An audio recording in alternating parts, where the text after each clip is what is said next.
Bonjour, aujourd'hui je vais vous parler de la différence d'architecture, d'œuvres matérielles de la civilisation française et de faire reconnaître par vos yeux, par votre observation et votre réflexion, de relier en fait telle architecture à telle ère de notre pays, de notre civilisation. Et parce que c'est vrai que on renie souvent le passé et on dit que c'était archaïque, que voilà, la femme n'était pas libre, que on n'avait pas la science, que c'était la religion chrétienne, c'était un dogme qui enfermait, etc., etc. Donc on est un peu décroché du passé.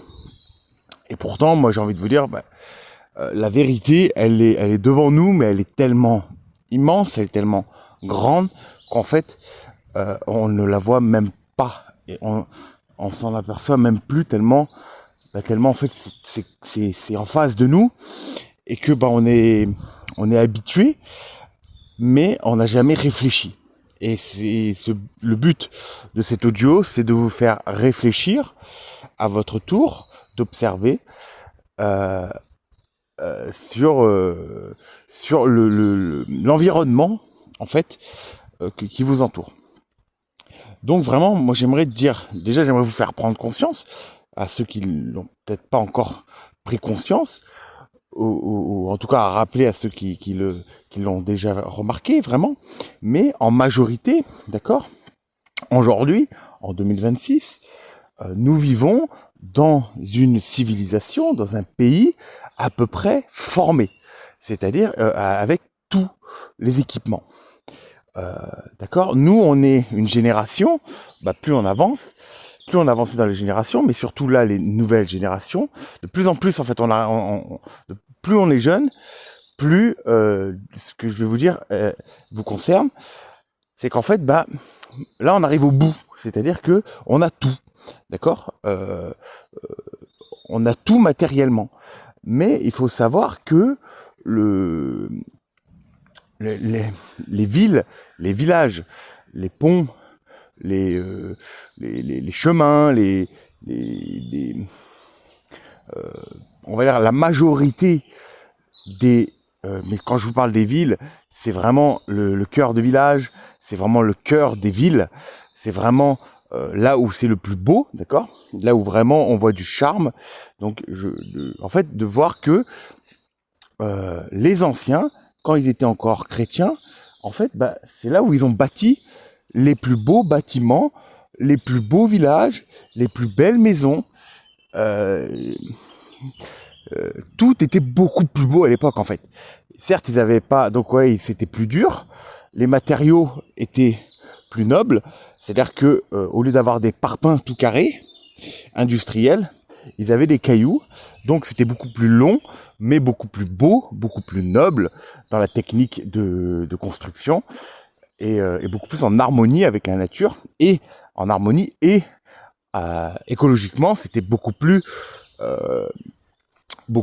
sain, et en accord avec la terre, avec le respect en fait de la terre, quoi. Et donc en fait moi le plus important, c'est dans n'importe quelle ville où vous êtes, en fait, à observer vraiment le vieux village, les vieux bâtiments. Et dites-vous que tout ça, là, ça a été construit par les anciens qui, eux, à cette époque-là, avaient la foi. Ils avaient la foi en un Dieu d'amour, même si après, il y a eu des guerres, il y a eu tout ça, voilà, c'est un autre sujet. Mais moi, je veux vraiment là parler sur l'architecture, vraiment en fait on reconnaît une civilisation à ses œuvres, la grandeur d'une civilisation à ses œuvres, et donc moi quand je regarde vraiment franchement les œuvres de la France chrétienne, et ben je les trouve belles, d'accord. Euh, Toutes les Notre-Dame, d'accord, il y a vraiment beaucoup de cathédrales, elles sont vraiment magnifiques, c'est une prouesse architecturale, voilà, jamais inégalée, vraiment magnifique. Ouais, je vous invite vraiment à aller observer, même à aller tester l'acoustique, c'est vraiment de toute beauté. Euh, le Mont Saint-Michel, avant qu'il y ait tous ces commerces, bien entendu, mais c'est pareil, c'est une prouesse aussi. Qu'est-ce qu'il y a d'autre? Il y a le Lourdes, qui est aussi, c'est magnifique. C'est plus récent, Lourdes, mais c'est quand même chrétien. Et c'est beau. Après, tout simplement, Paris qui était la capitale de la France. Si on regarde vraiment le centre de Paris, le vieux Paris, c'est magnifique. C'est magnifique. Oh. Il y a des statues d'anges. On voit il y avait en fait une connexion avec l'amour, une connexion avec les anges, une connexion divine en fait, qui était reliée à Paris. Et voilà, dans son architecture, voilà, il y avait ça quoi. Et le peuple reflétait reflétait en fait sa ville. Genre les symboles étaient, ils ont pas mis un ange pour rien en fait. L'ange, c'était une vertu, et cette vertu, bah, elle était parmi le peuple, tout simplement. Quand c'était encore dans la bonne direction, dans le Dieu divin extrême féminin, qui est l'amour et la paix et la légèreté, la sensibilité, tout ça. Donc vraiment, c'est vraiment, même après, bon, moi je vais vous prendre un exemple plus concret, plus personnel. Dans les Pyrénées, il y a des endroits en fait abandonnés par les anciens, des villages un peu dans les montagnes, des ruines dans les montagnes.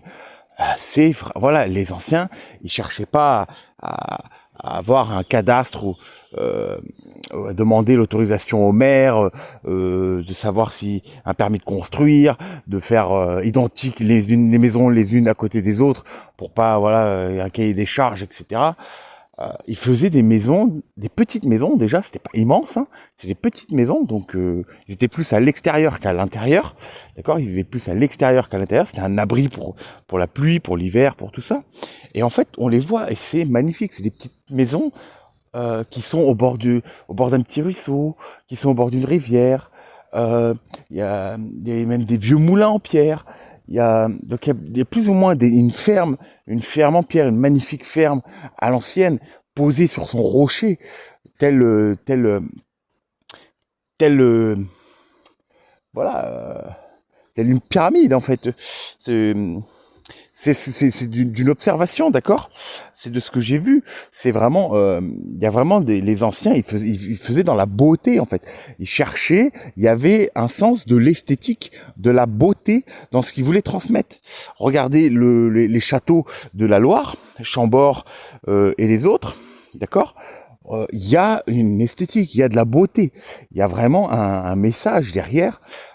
Moi, je suis désolé, mais je me promène, je vois un magnifique château comme ça, même si j'y vis pas dedans, je peux peut-être jalouser de ne pas vivre dedans et que des nobles vivent à l'intérieur. Ça, après, ça me regarde, d'accord? Mais moi, personnellement, si je suis un petit paysan et que je marche et que je vois ce magnifique château avec un verger, de la forêt, etc., bah, je me sens un peu, c'est un peu un conte féerique. Voilà, c'est quand on raconte comme voilà quand on raconte des histoires médiévales de châteaux, de princesses, de rois, tout ça, c'est de suite il y a de la féerie, il y a de la magie, il y a de la beauté, il y a de l'amour. Voilà, le prince qui va délivrer sa princesse, il y a de la chevalerie, il y a du courage, il y a de la force, il y a des valeurs en fait, des valeurs. Et ben c'est ça vraiment, c'est que avant ils avaient des valeurs vraiment d'amour et ils le retransmettaient en fait à l'extérieur. C'est pour ça que c'était harmonieux. Même les petits villages paumés un peu partout dans la France, c'était harmonieux, c'était beau. Et c'était surtout, avant, c'était relié encore avec la nature. C'est-à-dire qu'il y avait des arbres encore dans les villages. Après, ils ont eu peur. Donc, nouvellement, maintenant, on a peur de la mort tellement extrêmement que du coup, on enlève tout risque de mourir. Donc, bah, on coupe les arbres qui peuvent éventuellement, voilà, au cas où, voilà, de tomber sur la maison et donc de vous tuer. Donc, on préfère n'avoir aucun risque. Chut, on coupe tout. Et donc du coup, bah, on a perdu ce côté village dans la forêt par peur de ça. Et donc, ça a perdu de son charme, bien entendu. Mais donc vraiment, voilà, ça c'est pour vraiment revoir, même par exemple les pavés, les routes à l'époque, c'était des pavés, c'était beau, d'accord. Franchement, il y avait de la grandeur dans les bâtiments. Ils faisaient des fois des cathédrales qui duraient sur plus de 200 ans, donc c'était super long à construire. Donc c'est pas quelque chose de son vivant, c'est-à-dire que c'était une œuvre d'une civilisation entière. Donc voilà, s'il n'y avait pas de Dieu, s'il n'y avait pas de valeur commune, vraiment quelque chose, un ciment commun pour le peuple et pour toute la civilisation, jamais ça aurait tenu autant de temps, en fait, pour la France. Si ça a tenu, si vraiment il y a tout ça, c'est qu'il y avait un fond, il y avait une substance, il y a un vrai Dieu derrière, en fait. Peut-être qu'aujourd'hui on le ressent plus parce qu'on est à la fin, du cycle, mais il y a un vrai Dieu derrière, il y a une vraie force, d'accord. Et on le voit autour de nous. Même la musique classique. Écoutons la musique classique, c'est de toute beauté. C'est vraiment, voilà, c'est de l'art, quoi. Il y a vraiment, voilà, il y a de la recherche. On voit que c'est connecté à une certaine créativité divine, à vraiment quelque chose de très fragile, mais très pur, très beau. Voilà. Et il y a aussi beaucoup l'art de peinture, où par exemple, et ça c'est important aussi, c'est important de comprendre, c'est qu'à l'époque, quand ils s'étaient connectés encore à leur côté sentiment, leur cerveau sentiment plus que leur cerveau rationnel, d'accord, parce qu'ils étaient plus la foi que la raison, donc plus d'un côté que de l'autre, plus le féminin que le masculin, donc ils étaient plus dans la foi que la raison, et en fait, donc ils étaient connectés à cette force. Et en fait, ils représentaient ces forces, ils représentaient ces dieux, ils représentaient ce qu'ils ressentaient par des dessins. Et ces dessins, en fait, étaient des symboles. Et il y avait tout un langage symbolique derrière, surtout chez une certaine pour ceux qui avaient une certaine conscience, d'accord. Donc certains peintres, certaines scientifiques, certains comment dire, certains rois, certains nobles avaient du coup une certaine conscience et créer des œuvres avec des symboles, du symbolisme pour que ça se transmette et qu'en fait là aller voir, écouter l'audio sur les symboles, sur les deux langages, parce que c'est important de comprendre, mais vraiment de voir que voilà, il y a tout un monde derrière chaque symbole. Et ça, c'est aussi c'est magnifique et on peut le voir aussi à travers la France, qui est vraiment symbolique. Il y a vraiment beaucoup de symboles dans la France. Donc voilà, pour résumer sur l'architecture de la France chrétienne, qui était dite chrétienne. Après, on peut voir aussi, très rapidement, mais la civilisation égyptienne, c'était une civilisation avec le dieu d'amour, le dieu féminin, le dieu.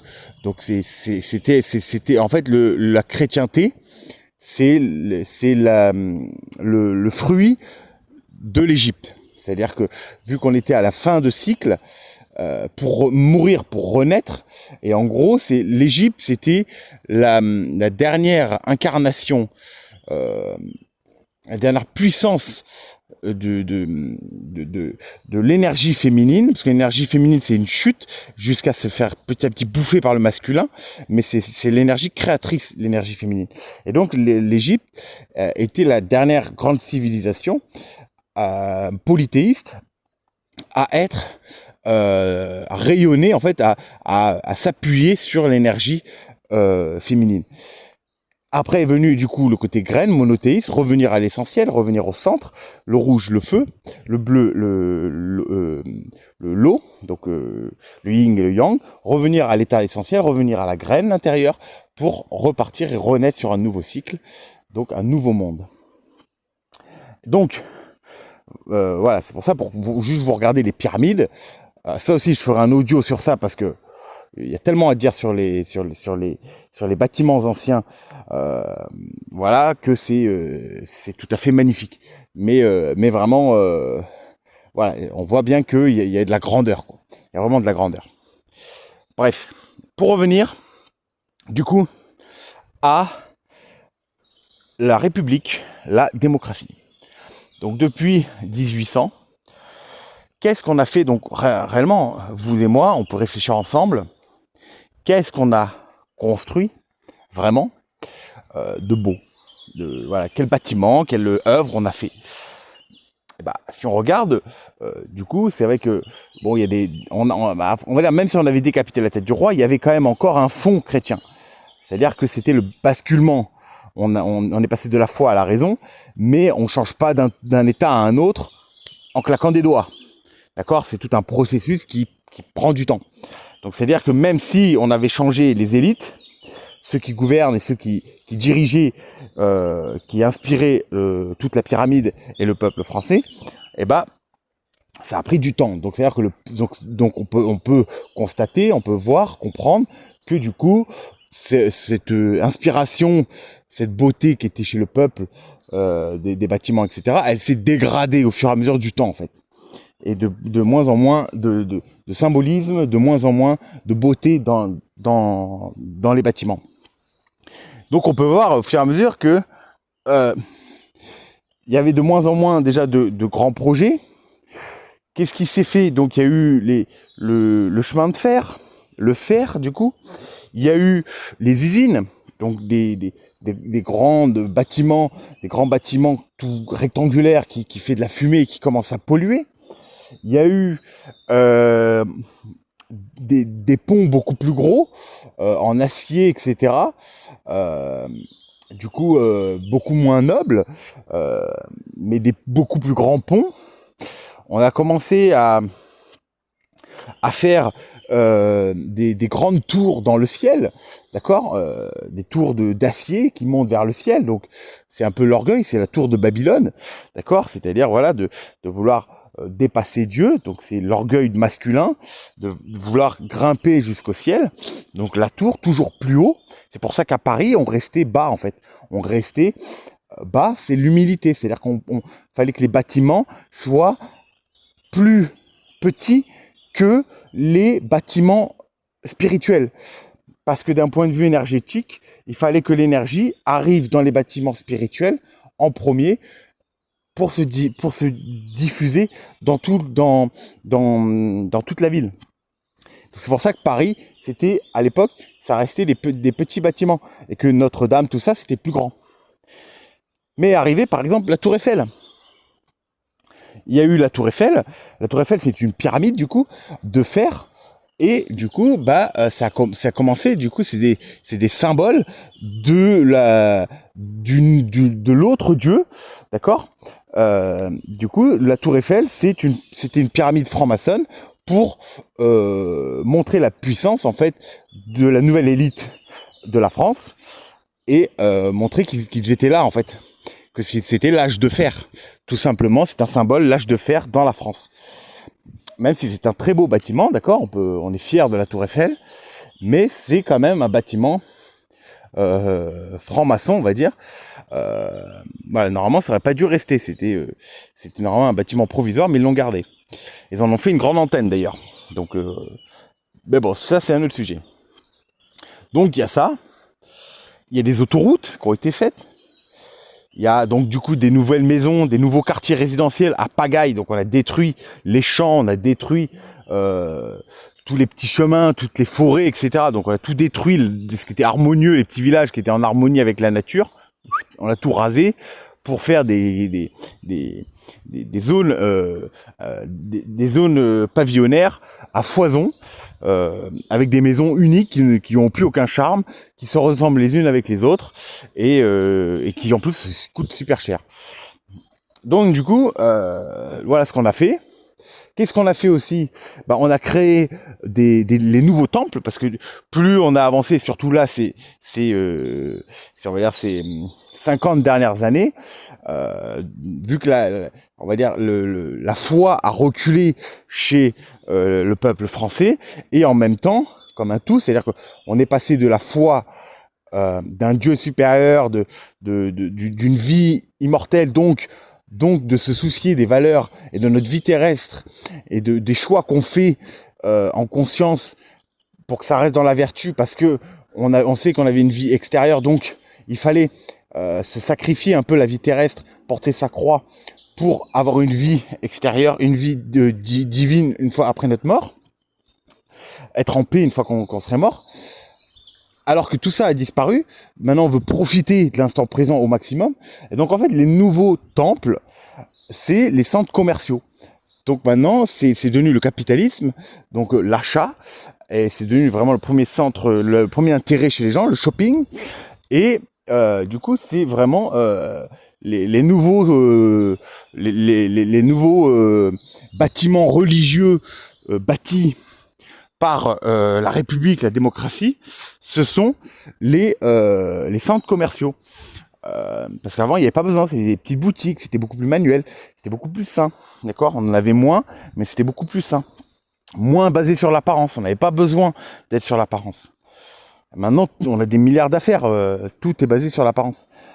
Et on faut le dernier truc, le dernier iPhone, le dernier ordinateur, le dernier ci, le dernier ça, toujours plus, la dernière voiture, patati patata quoi.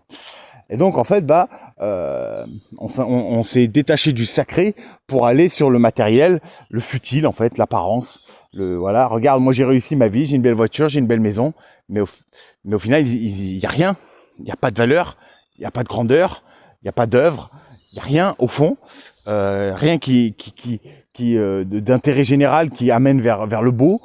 Donc au final, eux, ils vont se sentir plus puissants, plus grands, parce qu'ils ont réussi leur vie sociétalement. Genre, voilà, aux yeux des autres, ils auront réussi. Mais au final, pour moi, ils valent moins qu'un SDF qui du coup consomme moins, impacte moins la nature réellement. Que quelqu'un voilà qui consomme, qui achète, qui a plein d'affaires, qui part en voyage à l'autre bout du monde tous les étés, voilà. Alors que le SDF, lui, il va peut-être toucher un RSA, il va peut-être pas travailler, peut-être pas contribuer, mais lui, du coup, il va moins impacter la planète, il va être beaucoup plus, beaucoup. Après, il y a des mauvais SDF aussi, hein, comme tout, hein. Comme il y a des bons gens, il y a des bonnes personnes aussi qui ont du matériel. Voilà, c'est tout équilibre, mais on peut voir quand même, il y a une majorité, ça va dans le mauvais sens. C'est vraiment ça le plus important, quoi. Et donc vraiment, voilà, de voir la différence architecture, on voit bien que là, tout est pourri, quoi. Il y a vraiment rien de beau dans l'ère moderne. Les antennes, voilà, les antennes, ça aussi, c'est les nouveaux temples. Les antennes 5G, du coup, voilà, c'est les nouvelles pyramides, c'est les nouvelles... donc, voilà, autoroutes, centres commerciaux, les maisons qui se ressemblent tous, les tours de verre, les tours de fer surtout, qui pointent vers le ciel, là, par milliers, auxquelles on peut même plus vivre, on peut même plus voir un oiseau, respirer l'air frais, respirer la nature. Donc des villes totalement masculines. Et là, si vous voyez un peu, et je vais terminer sur ça, si vous voyez un peu, ils essayent, donc il y a une certaine démographie qui se passe là, surtout depuis encore 50 ans. Pourquoi? Parce qu'il y a des loisirs, des loisirs, dans les grandes villes, dans les grandes agglomérations. Donc du coup, on peut occuper son ennui dans les grandes villes en faisant du loisir. Le bar, le cinéma, le bowling, et plein d'autres choses, parce qu'il y en a plein d'autres choses. Vraiment, en ville, on peut même se faire livrer de la nourriture sans bouger de chez soi. Voilà. T'as plus de chances aussi. Donc, il y a des avantages aussi. T'as plus de chances aussi de rencontrer du monde qui te ressemble.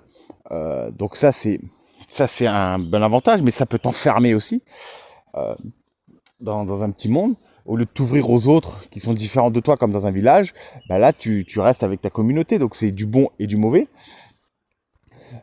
Donc vraiment voilà, parce que on a oublié en fait avant, certes il y avait une certaine ennui dans un ennui, c'est que l'ennui dans les villages, tout ça, l'ennui était normal en fait. C'est-à-dire que l'ennui était la base de la créativité, la base des histoires, la base en fait de la joie, du titillement, de la lecture, de l'imagination, de la réflexion. C'est quand on fait un vide à l'intérieur de soi, soit on le remplit par quelque chose de plaisant, un loisir, un divertissement, que ça soit télévisuel, une série, ou que ça soit un jeu, ou que ça soit n'importe quel plaisir, ou on peut faire quelque chose de créatif, quelque chose d'utile, quelque chose qui nous fait évoluer, de comprendre le monde, etc.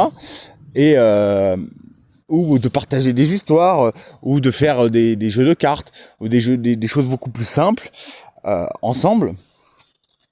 Et donc voilà, il y a vraiment cette différence-là.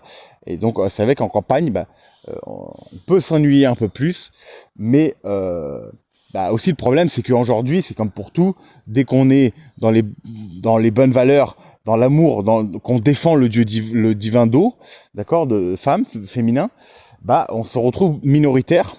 Premièrement, il y a de moins en moins d'êtres humains qui défendent donc moi je suis un peu à contre-courant de la position globale spirituelle dit New Age, qui dit que les énergies vont monter et que tout va monter et que tout ira mieux.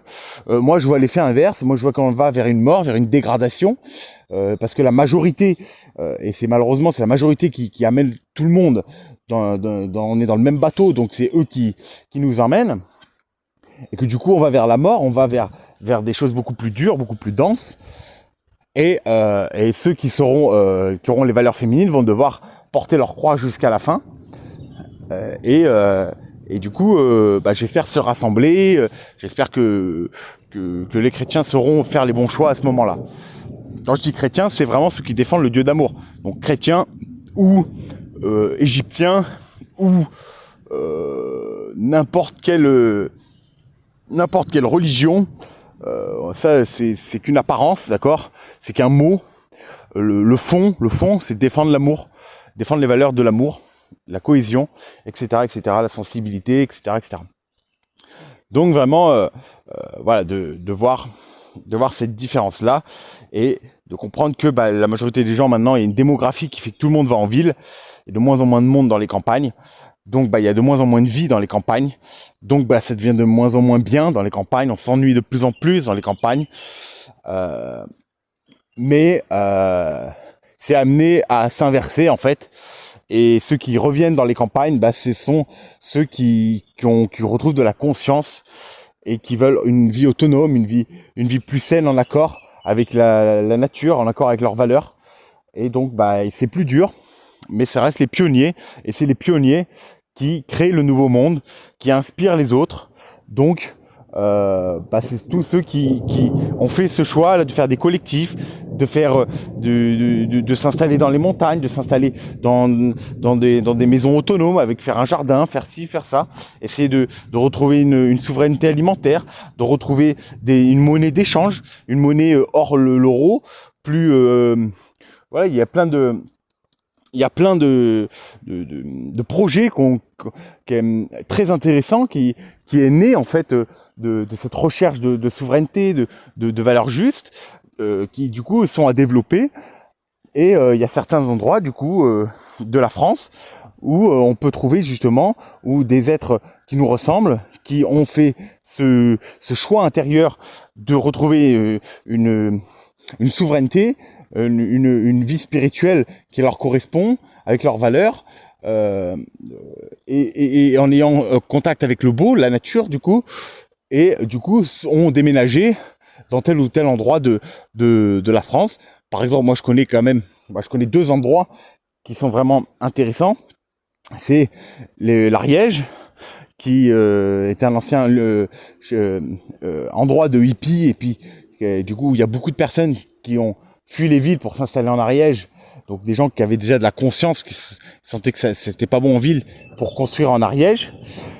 Donc il y a un bon terreau en Ariège, mais il y a aussi un bon terreau en Ardèche, Il y a d'autres endroits, après je connais pas tout. En Bretagne, il y a un bon terreau aussi. Donc il y a certains endroits en France où il y a du bon terreau, où du coup on peut essayer de retrouver de l'authenticité, de quelque chose de beaucoup plus naturel, et ne pas être tout seul, paumé dans son délire, au milieu de la forêt, perdu quoi. On peut retrouver, on peut créer quelque chose ensemble dans des endroits où on recolonise ensemble en fait, pour montrer l'exemple. En fait, on montre l'exemple pour tous les autres qui voudront quitter la ville quand ils sentiront que ils ont plus de liberté, ils ont plus de vie, et donc il faut bien de l'inspiration, que des gens leur disent regardez, une autre vie est possible, et pour les libérer. Et donc c'est pour ça que le peuple français a ce rôle-là, de revenir en fait à une vie qui a du sens, à une vie connectée au divin d'amour, connectée à son côté masculin, à son côté féminin, d'accord, sensibilité, l'amour, la fraternité, tout ça, mais à son côté masculin aussi, souveraineté. Voilà, c'est redevenir des paysans en fait, hein. Je pense que c'est important de retrouver une souveraineté alimentaire, de revenir à des choses beaucoup plus sobres, beaucoup moins de consommation, revenir à des vêtements plus artisanaux, voilà, de revenir au beau en fait, même les meubles. Regardez, c'est le dernier exemple que je vais vous dire, mais regardez, avant dans chaque maison c'était des beaux meubles faits par un artisan, d'accord. Ils avaient du caractère, les meubles. Et puis ça durait 200 ans, ça durait 300 ans. C'était des meubles costauds quoi. C'était pas du Ikea quoi. D'accord, Ikea c'est de la merde. Déjà d'une, ça détruit la forêt, et en plus de ça, vous achetez ça, et puis c'est moche, c'est de la gnognotte, et au bout de 20 ans, et encore, je dis 20 ans, mais tout s'effondre, et donc il n'y a rien. Donc voilà, on est vraiment de la gnognotte quoi, même tout est c'est l'obsolescence programmée en fait aujourd'hui, pour l'achat, pour nourrir le capitalisme. Donc vraiment revenir à des valeurs anciennes quoi, qui avaient du sens quoi. Ils étaient pas plus malheureux avant qu'aujourd'hui, hein, au contraire. Ils avaient moins de choses, mais ils étaient beaucoup moins basés sur l'apparence, sur l'envie d'acheter, le plaisir d'acheter, mais ils étaient basés sur des valeurs et des échanges qui les nourrissaient. Donc la dopamine, il y a plusieurs façons de la créer à l'intérieur du cerveau, soit en achetant compulsivement quelque chose, soit en faisant un acte bienveillant envers autrui. D'accord, voilà, ou en étant en coopération, en se sentant utile dans un groupe, on crée de la dopamine, plutôt que d'aller fumer une clope, ou d'aller jouer sur son ordinateur tout seul, ou sur TikTok, ou d'aller faire un laser game, ou je ne sais quel autre loisir qui procure de la dopamine. À l'époque, faire une belote, c'était de la dopamine. Faire jouer ensemble, jouer au ballon, c'était de la dopamine. Chanter ensemble, ça aussi, ça a perdu. On chantait ensemble, on faisait des communions de chants ensemble, parce qu'on avait que ça en fait. Donc, on développait tous le chant, d'accord. On était beaucoup plus manuel, donc on était beaucoup plus vivant que dans notre tête aujourd'hui, quoi. Aujourd'hui, on est plus des ordinateurs, le savoir, plutôt que la connaissance et la sagesse, et le vivant, l'émotion, le mouvement. Donc, faut vraiment voir qu'il y avait ces deux mondes différents, et c'est important de comprendre les anciens, pour voir la différence, parce qu'en fait, les anciens, c'était du bon sens. Ils avaient, voilà, c'est pas pour rien que ça tenait en fait. Et faut observer. Je suis désolé, mais aujourd'hui on vit dans un pays où on a tout, d'accord. Nous là, notre génération, on a tout, d'accord. On est même des enfants gâtés. On a tout matériellement, mais on n'a plus rien spirituellement. Au niveau du tissu social, je parle. Après, il y en a un peu, hein, mais au niveau de la civilisation entière, il n'y a plus rien, quoi. Mais on a tout matériellement. Donc, on est devenus des enfants rois, en fait. On a voulu tuer le roi, d'accord, parce que on était en quelque sorte, on voulait ce privilège d'être roi nous aussi quand on était encore paysans. D'accord, on nous a monté le chignon en disant que nous aussi on pouvait être roi, que nous aussi du coup on pouvait avoir les mêmes privilèges que le roi, parce que le roi du coup il avait des privilèges que le peuple n'avait pas. Donc l'oligarchie de l'argent, ceux qui avaient le pouvoir de l'argent, etc., qui servaient le dieu masculin, ont monté le peuple contre le roi pour décapiter la tête du roi. Et au final, ils ont amené ce que le peuple voulait, c'est-à-dire que le peuple devienne des rois, en fait. Et là, on arrive au sommet, c'est-à-dire que le peuple roi, qui comprend les choses, du coup, mais qui a tout le confort matériel comme un roi, mais en plus petit, mais qui ont tout le confort matériel, sauf que il y a maintenant on va prendre conscience. En fait, on fonce et ça, malheureusement, c'est encore, moi aussi je suis différent de la vision, mais pour moi on va droit dans le mur et on pourra pas y changer en fait. On prend une très grande vitesse face à un mur, c'est trop tard. Je veux dire, il fallait freiner il y a un petit moment, il fallait changer de cap il y a un petit moment, et là le truc c'est que là on accélère encore plus vers le mur. Donc, parce que je vois pas que ma petite vie à moi, parce que moi je pourrais là, ouais, mais moi ma vie, ça va, le réseau que je vois, ça va, les gens que je rencontre, ça va, parce que moi je me suis isolé, donc ça va. Je me suis mis dans un endroit où les gens sont dans la conscience, donc ça va. Moi je regarde des vidéos YouTube de gens qui sont conscients, donc ça va. Moi ça va bien dans ma vie, je regarde plus la télé, je fais plus ça, donc ça va. Donc j'espère que le monde va aller bien. Pour moi le monde, tout va aller mieux. Et oui, mais il faut prendre en compte le bateau en entier, en fait. Faut pas avoir que sa petite cabine. Faut voir le paquebot en entier, et parce qu'on fait partie d'un tout global, d'accord. Tout est lié, et que s'il y a des maillons qui nous emmènent tout un corps entier, une force entière qui nous emmène dans une direction, même nous on va suivre en fait, parce qu'on est dépendants, on est interdépendants les uns des autres. Et du coup, on va droit dans le mur. Ça, c'est clair et net. Vraiment. Et j'en ferai un autre audio sur ça spécifiquement, mais voilà. Pourquoi ? Parce qu'il n'y a plus de sens. Et il va falloir revenir en arrière. En fait, tout simplement, il faudra revenir en arrière, mais avec une conscience plus fine. Et malheureusement, et je vais terminer sur ça vraiment, des fois, il faut en fait, et je l'ai expérimenté, je pense que vous l'avez expérimenté aussi, mais des fois, il faut une bonne claque du père, d'accord ? Si vous avez eu un père, il faut une bonne leçon en fait, pour se remettre sur le droit chemin, pour comprendre qu'on a fait une erreur, pour comprendre que là on a fait trop les enfants gâtés, voilà, on était là, on voulait tout en fait, on voulait dépasser le père, on voulait en respectant plus rien, un peu la folie comme ça, les caprices à tout va, sans plus aucun contrôle, plus aucune maîtrise. Et donc en fait là il faut une clacasse du père en fait dans nos gueules. Donc ça va faire mal, d'accord ? Ça va faire mal, plus ou moins mal en fonction de ceux qui sont éveillés et de ceux qui ont fait des choix en conscience. Mais ça va faire mal pour tout le monde, ça c'est sûr et certain. Et même pour moi. Et du coup, ça va nous faire prendre conscience. En fait, ça va nous décaler un petit peu, et on va devoir prendre un autre chemin. Donc ça va se diviser en deux camps, hein. Ça sera un camp qui vont prendre conscience, comme petit à petit on peut le voir déjà, mais ça va aller de plus en plus, hein. Quand je dis une claque, c'est plusieurs petits événements, donc c'est tout un processus jusqu'à une grande claque finale, hein. Ça c'est sûr.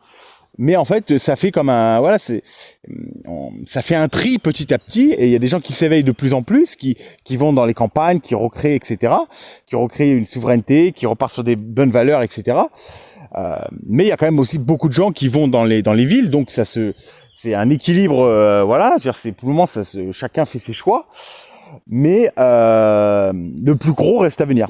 Voilà, les plus gros restent à venir, et parce que même, moi je vais vous le dire une chose, hein, même ceux qui sont en campagne sont dépendants du système de l'État français, qui est du coup, parce qu'ils ont la majorité, d'accord, si vous votez, la majorité des gens qui votent sont en ville. Donc même si tu es en campagne, tu suis le bateau qui est de la ville. Donc du coup, au bout d'un moment, tant ils vont même vous dire, bah, ça je ne sais pas, c'est qu'une supposition, tant ils vont même vous dire, bah, on n'a plus de pétrole, voilà, le pétrole devient de plus en plus rare, donc c'est qu'une supposition, hein, mais le pétrole devient de plus en plus rare, donc du coup, on peut plus livrer sur toute la France, sur tous les petits villages de partout, donc du coup, on rassemble tout le monde dans les grandes villes pour pouvoir nourrir tout le monde, pour pouvoir en fait que voilà, donc ça va être un peu une facette de sécurité, de paix. Bah, ça, je vois ça après un soulèvement ou une grande crise. C'est-à-dire qu'il y aurait une grande crise en France et que donc avec peut-être des morts, peut-être pas, bon si quand même des morts, mais du coup une grande crise qui ferait que qui ferait un grand basculement, vraiment une perte d'emploi, genre vraiment beaucoup d'entreprises qui fermeraient, vraiment les gens beaucoup plus à l'intérieur que l'extérieur, enfin vraiment quelque chose, et que du coup eux ils diraient bah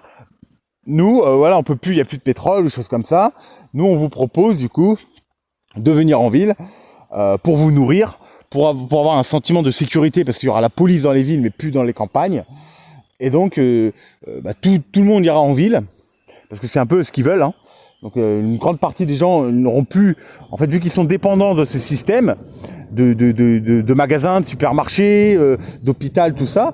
Donc, du coup, bah, il y aura une scission. C'est ceux qui vont vouloir continuer à être dépendants de cette société et qui vont, du coup, suivre le mouvement de ce qu'on leur dit, donc du coup aller dans les villes, et ceux qui vont voir le truc venir en face d'eux, qui vont comprendre que ça pue, et qui eux vont faire l'effet inverse, qui vont dire non, moi je veux me déconnecter de cette société, et qui vont aller vers une autonomie, une souveraineté, quelque chose de plus sain. Voilà, ça c'est qu'une supposition, mais je le vois venir un peu quand même comme ça, cette grande séparation là, et du coup bah, et en plus de ça, bah, ça sera de plus en plus difficile à faire éveiller les consciences chez les êtres de la ville, parce qu'ils seront ils seront enfermés chez eux, connectés à Internet, avec des algorithmes qui leur diffusent que la même chose en fait. Donc c'est là qu'il y aura plus aucun savoir, plus aucune vidéo, audio, tout ça de prise de conscience pour qu'ils ouvrent les yeux. Non, ça sera tout un monde qui se refermera sur eux, un algorithme qui aura fait la purge, le nettoyage, et qui du coup, les gens se croiront libres, mais en fait, ils seront totalement emprisonnés et manipulés, et ils n'auront plus aucune échappatoire de sortie, et sauf l'instinct naturel à l'intérieur d'eux qui sera de fuir en fait, de prendre ses jambes à son cou et de quitter la ville sans chercher à comprendre, d'avoir foi en fait. Ça c'est l'extrême de l'extrême, mais je pense que ça va arriver. Il y en a qui seront comme ça, c'est-à-dire que c'est un peu comme c'est passé à Berlin. Hein. Il y en a, ils ont tout risqué pour aller de l'autre côté. Et bah là ça sera pareil. Il y en a qui ils se sentiront tellement pas bien dans les villes que du coup ils seront enfermés, mais ils auront un appel en disant bon bah j'ai plus rien à perdre, franchement j'ai plus rien à perdre, je vais fuir des villes à pied et je verrai ce qui se passe, et ceux-là seront récompensés parce qu'ils seront accueillis, voilà, ils seront sauvés, et même s'ils ne le sont pas, hein, faut prendre le risque quand même, hein, de dire qu'on meurt, il y a un risque, hein, il y a peut-être pas tout le monde qui sera sauvé. Mais il faut accepter la mort libre, en fait. Il faut accepter de mourir sur le chemin de la liberté, plutôt que de vivre enfermé toute sa vie dans une prison carrée, sans sens, sans rien. En tout cas, pour la vie après, voilà, vaut mieux essayer de se lever que de rester allongé toute sa vie, en fait. Voilà. Et du coup, bah voilà, c'est ce qu'ils font un peu les Africains, même s'ils déchantent quand ils arrivent en France, hein, parce qu'il n'y a plus les valeurs. Moi, j'ai été en Afrique, c'est mon seul voyage d'ailleurs que j'ai fait, et je peux vous dire que c'est différent. Ouais. C'est très différent, c'est beaucoup plus vivant chez eux que chez nous. Donc eux, ils ont la vision de la France, la belle France, où c'est vivant. Donc ils voient en fait que pour eux, c'est vivant chez eux. Donc ils disent, ah bah super, la France, c'est vivant, comme chez eux, mais plus riche, avec plus de confort, plus de richesse, tout ça. Donc bah... pour eux, c'est l'Eldorado, donc ils sont prêts à risquer leur vie, et c'est pour ça que je parle de ça, c'est qu'ils sont prêts à tout risquer, à fuir leur pays parce qu'il n'y a pas d'argent, il y a de la pauvreté, pour aller à l'Eldorado, vivre en fait dans un pays plus riche. Et du coup, c'est ce qu'ils font, sauf qu'arrivés en France, ils déchantent. Et souvent, bah, ils deviennent SDF ou ils deviennent vendeurs à la sauvette ou des choses comme ça, parce qu'en fait, et puis ils dépriment, parce que bah, ils perdent le côté humain, en fait. Ils perdent le côté humain. Voilà.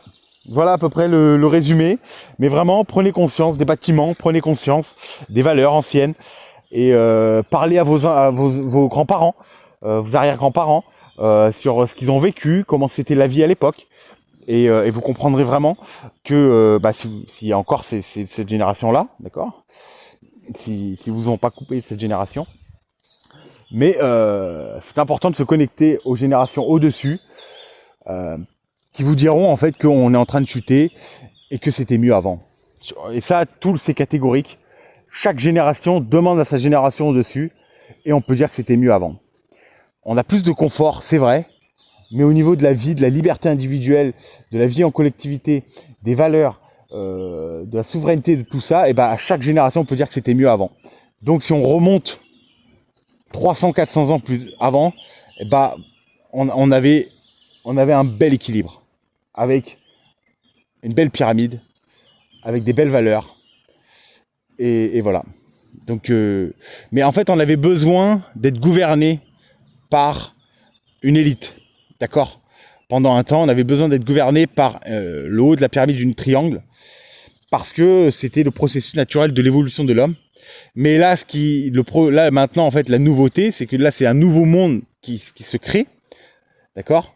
Donc là, en fait, on n'a plus besoin de roi, on n'a plus besoin de haut de la pyramide, parce que chaque être va redevenir roi ou reine de sa vie. Mais pas gamin, le plaisir à tout va, et des caprices et de ci, de ça, voilà, tout ça. Non, roi, ça veut dire souverain, souveraine.